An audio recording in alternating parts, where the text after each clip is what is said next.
Welcome to World Shaping Leadership, housed by the Great British Foreign Affairs podcast. Welcome back to day 4 of your week of possibility. I hope you've been enjoying the journey so far. And if you're not yet signed up, but you've been following us on socials or on the podcast and dipping in and out, I really want to encourage you to sign up today, because day 5's training tomorrow will only be for those of you that are in the challenge and have signed up via the website. And I've got a real treat for you tomorrow. So do sign up at worldshapingleadership.com if you haven't yet and you're catching us on socials. So welcome back to day 4. This has been quite a journey, hasn't it? And I'm wondering how you're getting on and if you're seeing the impact of some of this thinking on your week, whether that is through concentrating more on your big rocks, through aligning more with who you authentically are, or whether you've been noticing your energy levels that we talked about yesterday. Today's training has 2 aspects of it, and I'm going to dive right into the first one. So yesterday we were talking about energy mastery. Today I want to concentrate specifically on surroundings by design, I've called it. So basically the environments and the people that you hang out in, that you spend your time in, and how they can influence the level of possibility and opportunities that you believe is out there for yourself. This is all about tapping into external ways to motivate ourselves and inspire ourselves. And I really believe that we can be living, enjoying the now, but also excited about what we're creating and where we're going. And that comes from being inspired and motivated by many different things, including where we are and who we are with. So surroundings by design is really about tapping into where the next level version of you would be and what they would be doing. When I say next level version of you, what I mean is in that next season, in this next era, in this next stage, whether it's of impact or a completely new venture or adventure. If you were living in that, if you fast forwarded to that, that is your next level version of you. That's you, but in the future, living in that stage and that season. And so sometimes thinking about where that person, where that version of you gets their inspiration and their motivation, where they are and what they're doing, that can really help, because we can automatically and very quickly then create those environments around ourselves now, and therefore accelerate our progress towards that, but also inspire and motivate ourselves towards it. So I'm going to quickly go through 5 things you might want to think about when you're thinking about designing your surroundings strategically to be inspired and motivated. Number 1, groups and activities. What groups and activities would this next version of you do? What would they think of doing at the weekend? What community and group spaces might they be part of, or what activities would they have planned in that they're looking forward to? Secondly, who is it that inspires them? Who inspires you, and how can you hang out with them more? Thirdly, where physically are you most of your time? And with work, you might be in a profession where you can't change that environment, but you might be in a profession where you can make decisions about where you spend the hours that you work. And do those surroundings inspire and motivate you, or could you make changes that would mean you feel more inspired? Fourthly, I heard recently someone talking about your home being like a vision board. And I love that. if you have adventures or dreams of somewhere you might like to live or go, or things that inspire you intrinsically that we talked about on day 2 and 3, then one way of continuing to inspire yourself is to have those things up in your house, pictures or objects or things that when you look at them, they motivate you because they remind you of those things that you enjoy and are aiming for. So your home like a vision board, number 4. And number 5, a really important one, is the digital spaces that we spend our time in and the social media that we consume. And of course, many of us are in professions where we have to closely follow the news or developments in our areas. So we consume a lot of information.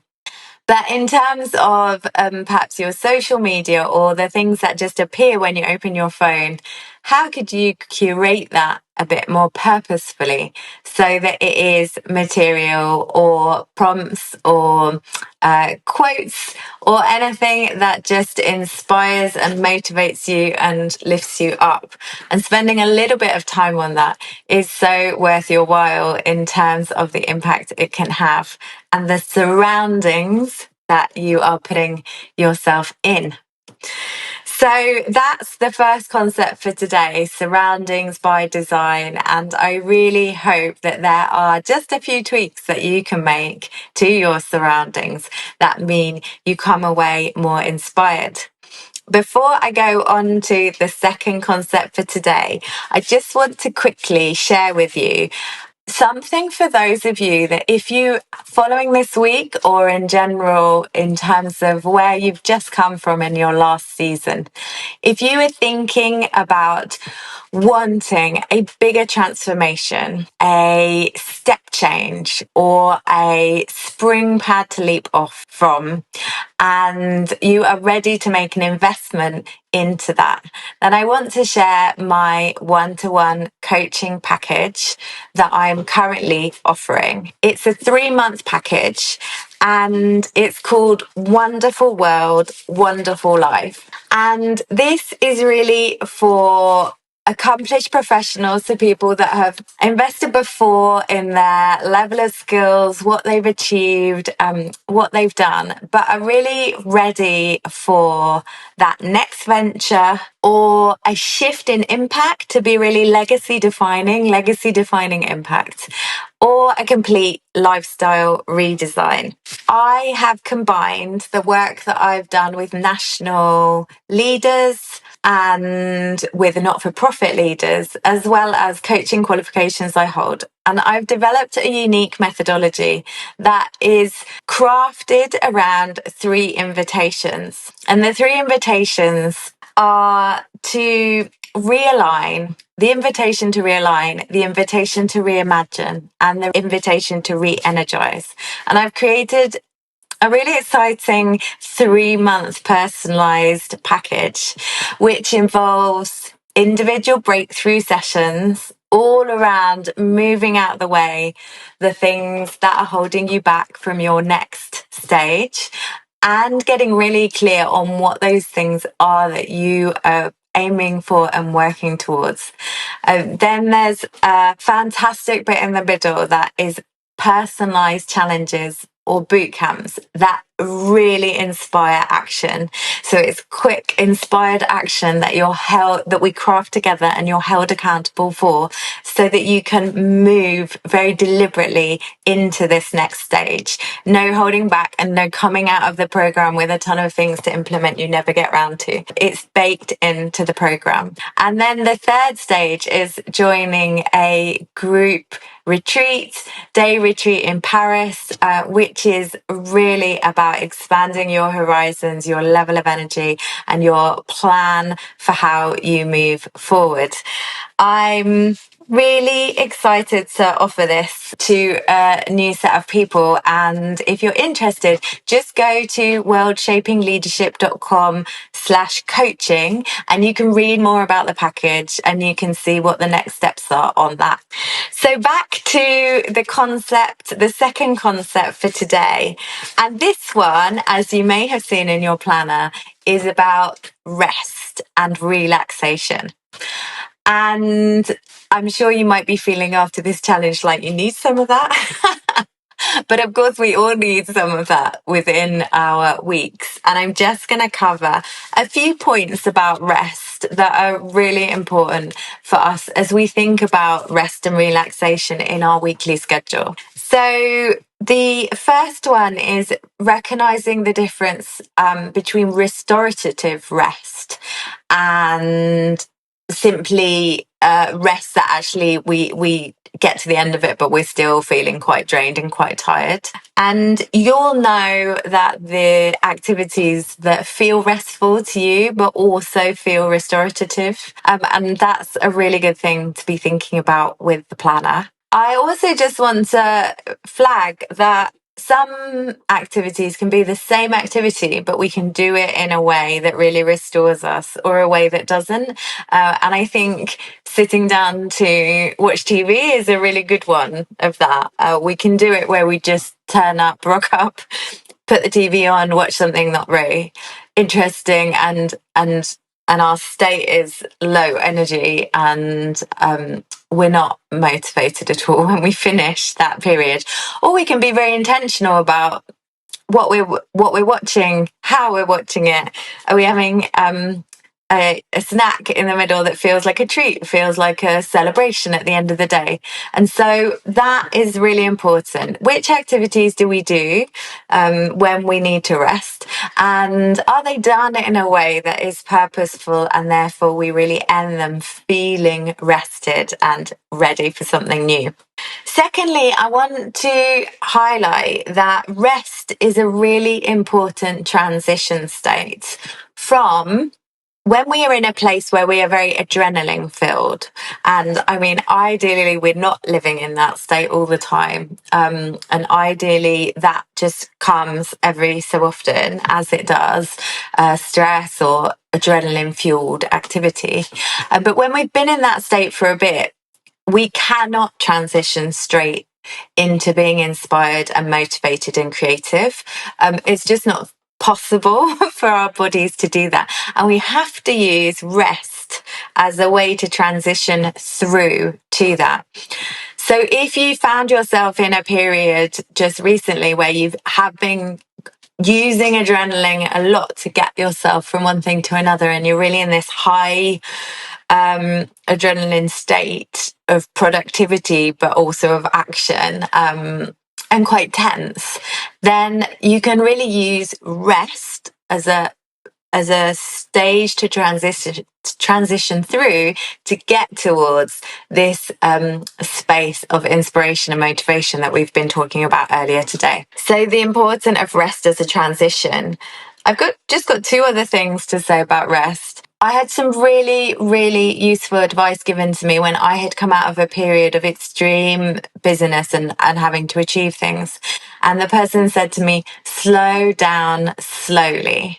This was my coach, actually, and I'm a big believer in investing in coaching for that extra level of wisdom in your next steps. But she said, slow down slowly. And I really appreciated that. And I want to offer that as just some advice for anybody that is feeling like they need to transition to something new because it has been so intense.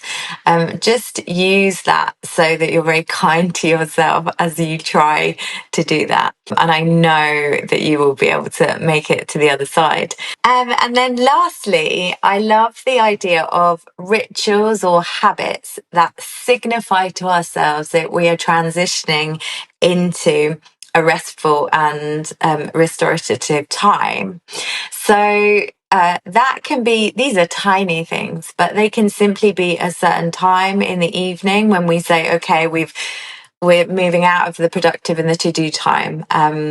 Some people do like symbolic things. So if they're like having a bath, or they might light a candle, or some people just simply think to themselves, okay, deep breath to shake myself out. I'm now going into restful time. What is it that you could do that signifies to yourself you are transitioning into rest? Put down the phone, try to remove the to-do list from your head, and really let yourself relax and enjoy yourself for this period of time. That means you leave the other side in a more calm, peaceful, inspired and motivated state. So that's the training for today. I hope you got some wisdom and advice and tips and inspiration somewhere in that. And that's the case with this challenge the whole way through, is that, as we said on day 2, we are each unique and individual. We have to do our own work on these topics. And when we do that, even in a few moments of reflection, even over a cup of tea, or quickly picking up that planner, then you easily do find your breakthroughs and find your own way of using these techniques and tools to go into your next season and transform, as we've said, ordinary weeks into extraordinary results.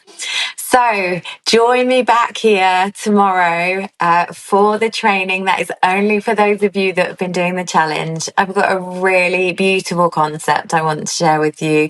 There's like a treat baked within it, and we are just going to end the week off on a real high note to set us up for more weeks like the ones that we've been talking about.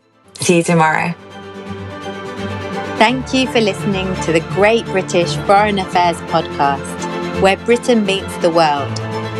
Subscribe today, share it with a friend or colleague, and be part of shaping Britain's role on the global stage.